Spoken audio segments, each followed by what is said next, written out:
If you live long enough in America, you eventually realize a bitter truth. Some of the most dangerous incidents on our roads don't start with major crimes. They begin with something that seems harmless, like a simple shoplifting call at a local store. But on the morning of January 21st, 2024, in Mayflower, Arkansas, what began as a routine stolen merchandise report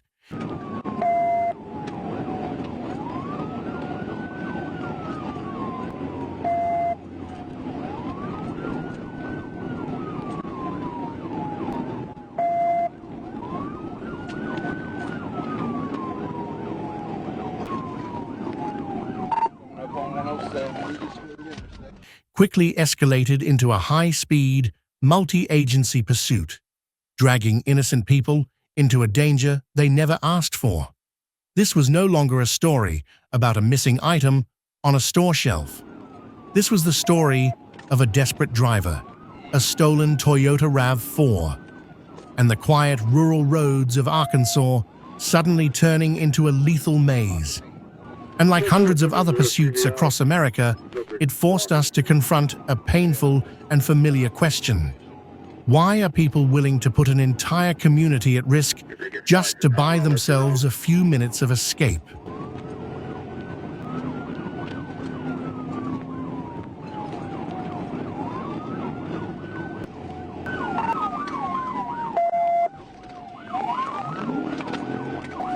Conway PD responded to a shoplifting report.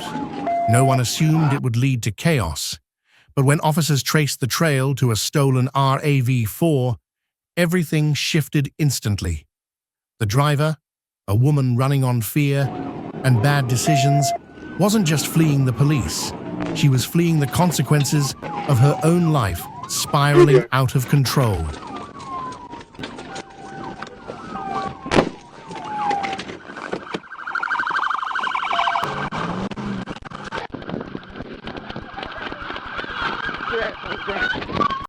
And as every American officer knows, a desperate suspect is a dangerous suspect. The pursuit begins. And Arkansas State Police joins in. ASP is known nationwide as one of the toughest agencies in America when it comes to PITS, TVIS, and pursuit-ending tactics. When Conway PD announced the suspect had crossed county lines, ASP stepped in immediately. In today's America, when ASP joins the chase, it means the situation has already gone far beyond a store lost some merchandise. The chase blasted into rural roads, narrow lanes, no shoulder, morning traffic, and countless blind intersections. One wrong flick of the wheel from the suspect could have meant a family being T-boned, a morning shift worker being sent to the ER, or, worst of all, a fatality the news would later describe as tragic but avoidable. But the woman in the RAV4 didn't care.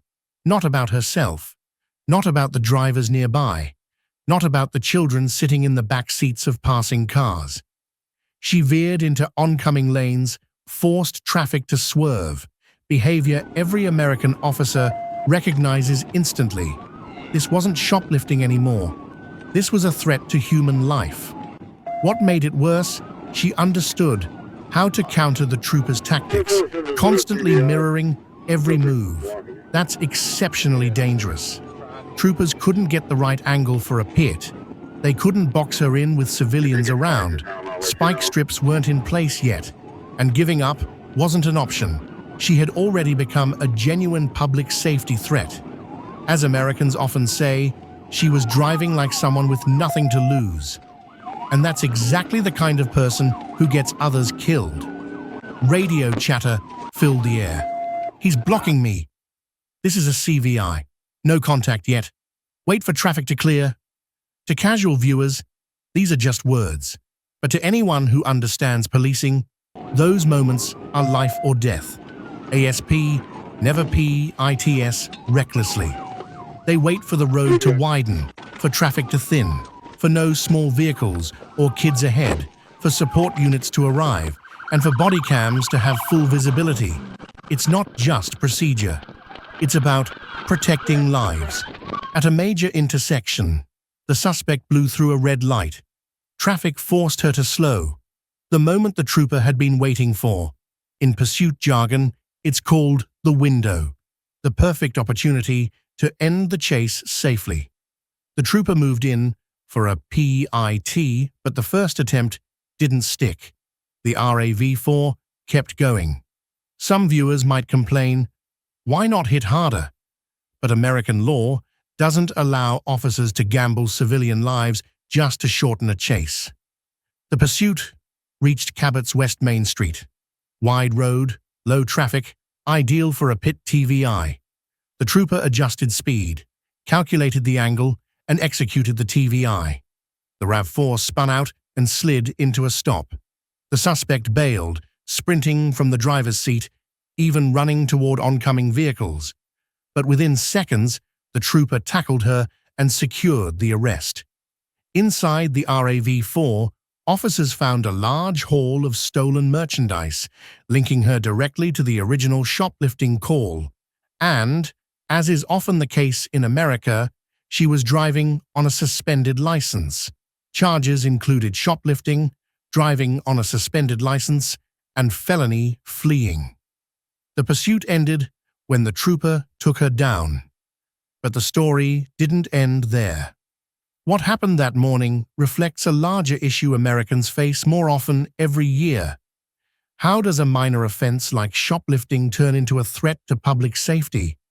To answer that, we have to examine the darker corners of our system, our culture, and the psychology of offenders in today's America. Why is shoplifting increasingly tied to dangerous pursuits?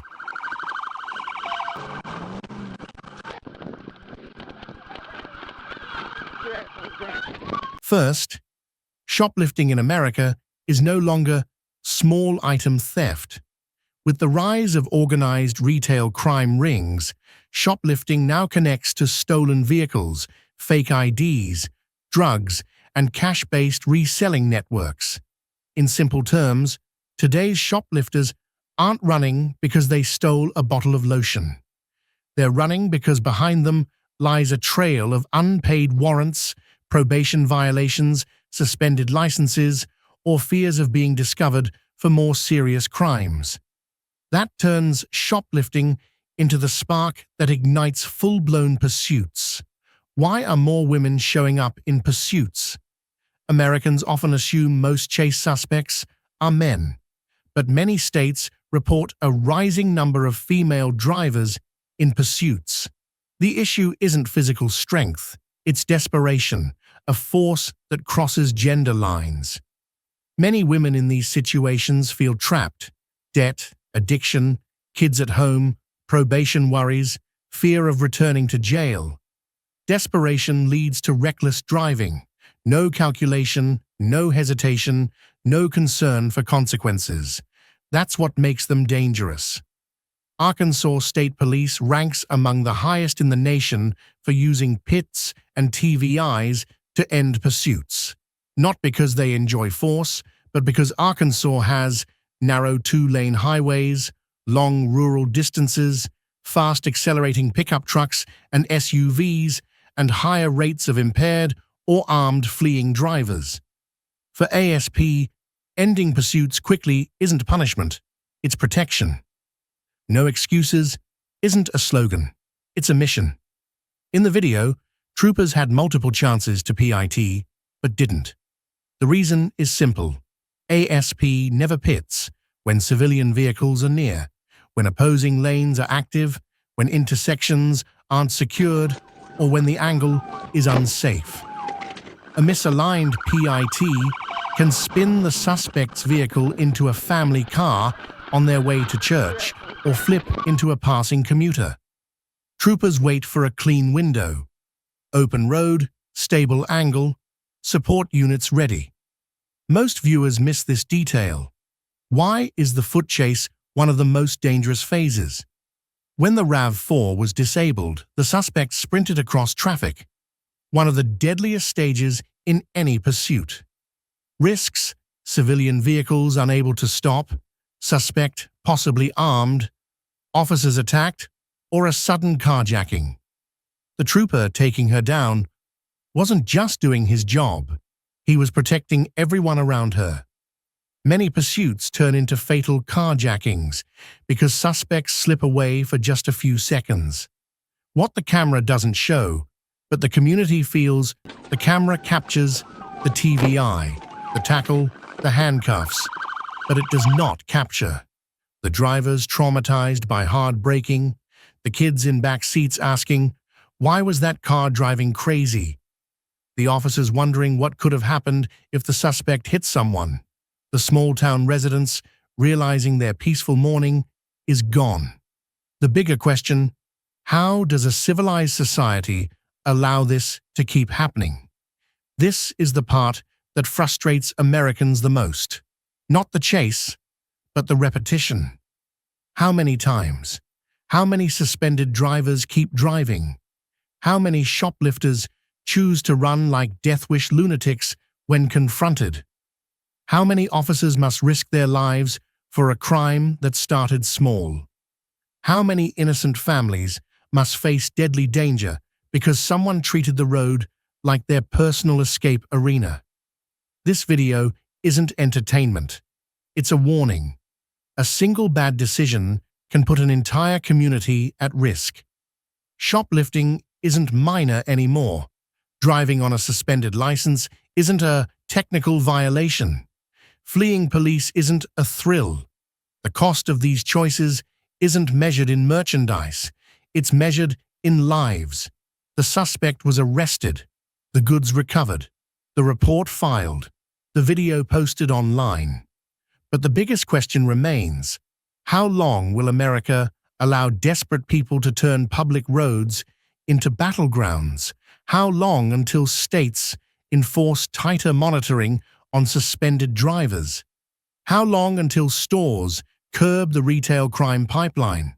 How long until officers aren't forced to gamble their lives over petty theft? One truth remains.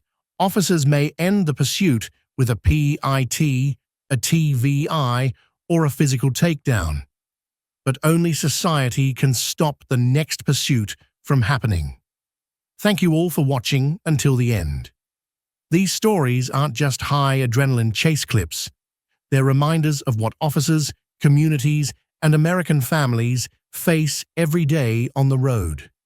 If you found value in the analysis, the context, or the deeper questions behind this pursuit, that is exactly why this channel exists.